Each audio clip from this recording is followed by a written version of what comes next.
Привет-привет! С вами Лена, преподаватель пропедевтики внутренних болезней в онлайн-медицинской школе Крестовская Medical School. Давайте сегодня поговорим о митральном стенозе. Но прежде чем мы начнем, напоминаю вам подписаться на наш канал и включить уведомления.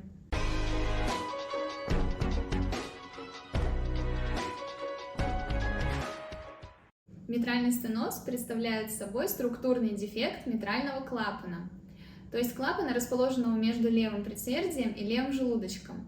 При стенозе происходит сужение отверстия клапана, в результате чего нарушается ток крови из левого предсердия в левый желудочек.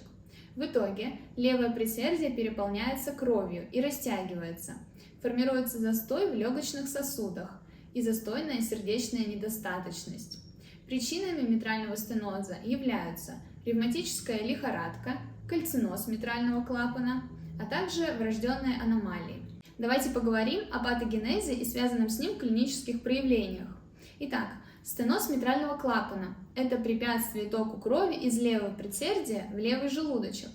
То есть в левый желудочек в диастолу попадает меньший объем крови, уменьшается конечно-диастолический объем левого желудочка. Меньше крови пришло, меньше крови и уйдет, то есть уменьшается сердечный выброс. На начальных этапах характерно бессимптомное течение. Врачи наблюдают за такими пациентами с использованием эхокардиографии.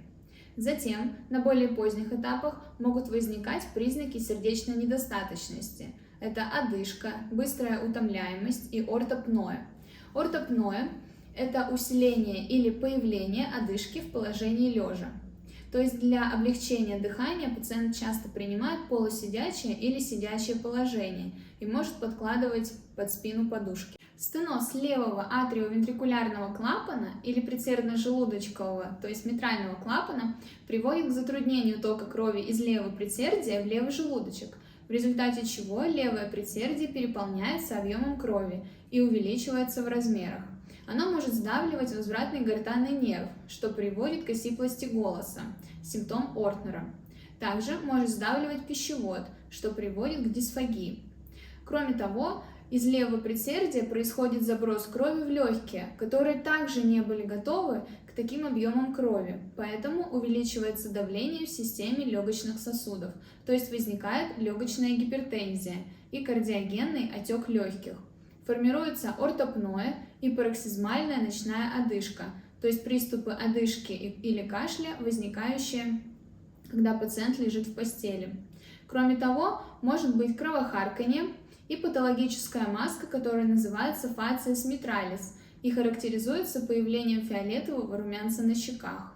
Увеличение левого предсердия также может спровоцировать фибрилляцию предсердий, ее еще называют мерцательная аритмия.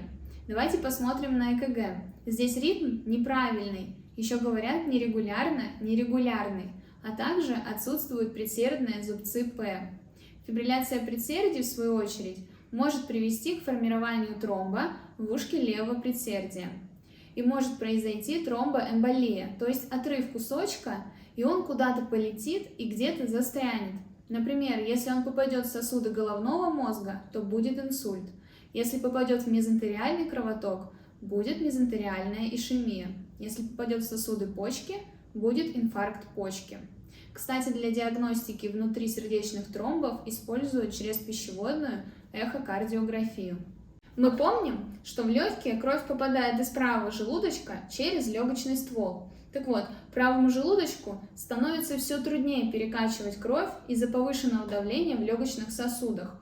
Поэтому происходит гипертрофия правого желудочка и правожелудочковая сердечная недостаточность, которая проявляется периферическими отеками, дискомфортом в животе, желтушностью кожных покровов, набуханием еремных вен, гепатоюгулярным рефлюксом и гепатоспленовегалией, то есть увеличением печени и селезенки.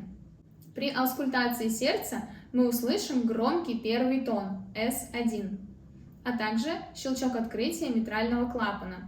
Это звук, который мы слышим в диастолу после S2.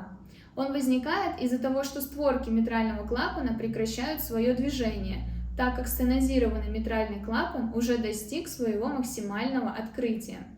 Также мы услышим диастолический шум. Лучше всего слышно в области верхушки сердца. Итак, слушаем.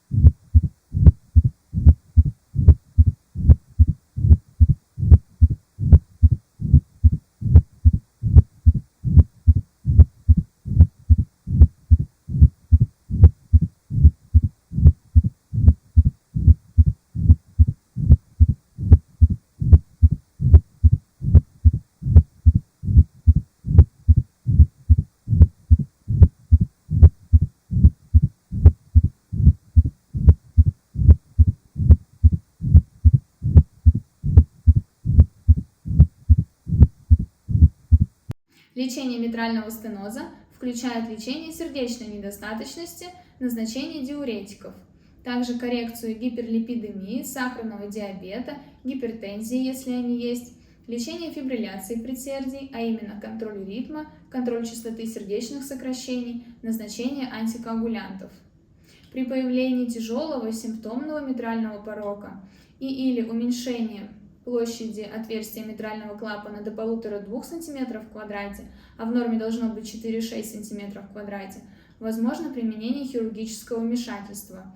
Это будет чрезкожная комиссуротомия, вальвулопластика или замена клапана механическим или биологическим протезом. Спасибо, что послушали, и до встречи в следующем видео и в наших соцсетях.